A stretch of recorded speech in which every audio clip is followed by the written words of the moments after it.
This is what W. Stephen Wilson had to say after his review.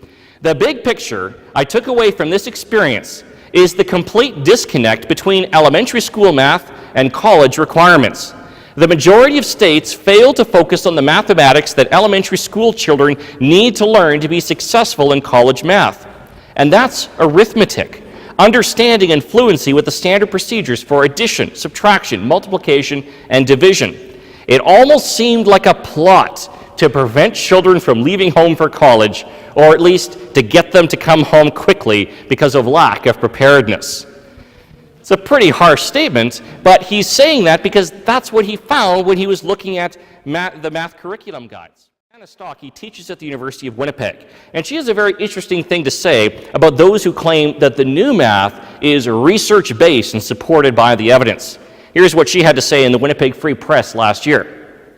I have spent a fair amount of time perusing math education articles and have observed that many of these new teaching methods are based on studies that fail to conform to proper statistical research study protocols, small sample sizes, lack of randomization, missing or improper control groups. I am therefore very dubious whenever I hear the term research shows in regards to math teaching methods. And I would encourage everyone here to be dubious as well. When someone makes the claim that this new math technique that doesn't involve the standard algorithms or memorizing anything is actually more effective, challenge them on them. Ask them, what is this actual research? I've looked at some of these research articles as well. A lot of them involve studies of 5 students or 6 students. It's incredible that some of these studies are used to justify this new approach to teaching math. And the answer is read this way. There's your answer, 806. It's kind of fun. It works every time, but even the authors of Everyday Math admit in their teacher's manual why the lattice method works is not immediately obvious, but it is very efficient and powerful.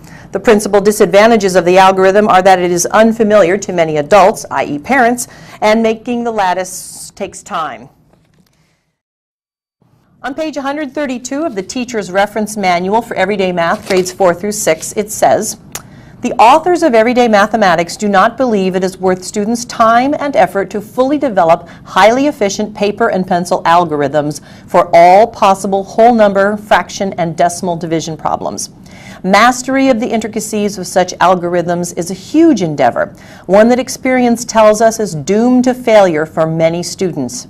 It is simply counterproductive to invest many hours of precious class time on such algorithms. The mathematical payoff is not worth the cost, particularly because quotients can be found quickly and accurately with a calculator.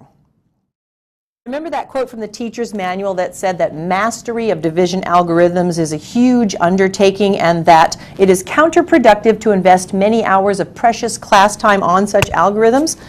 So what does Everyday Math invest precious class time on?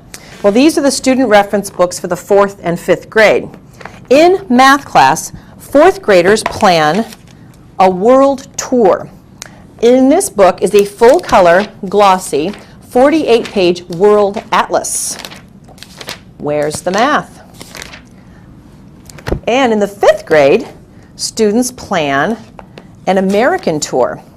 This is a 60-page U.S. atlas.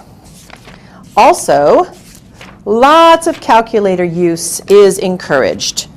In each of these books is an identical chapter, virtually identical chapter on calculators.